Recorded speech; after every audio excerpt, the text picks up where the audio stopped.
绍兴黄酒啊，酿制它的一个原料主要用是4样宝贝，一个是酒药，一个是麦曲，一个是糯米，还有一个鉴湖水。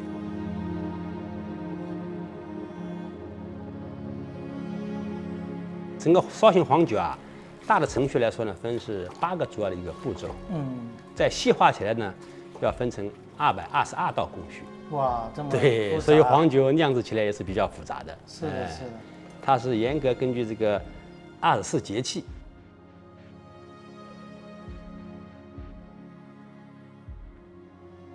它是也可以说是集天地日月之灵气精华。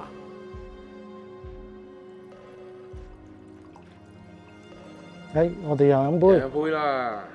Yes， cheers。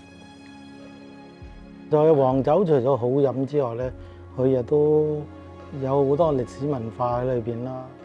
酒除咗飲之外，仲有一個人情味啦。飲杯。飲杯。Cheers。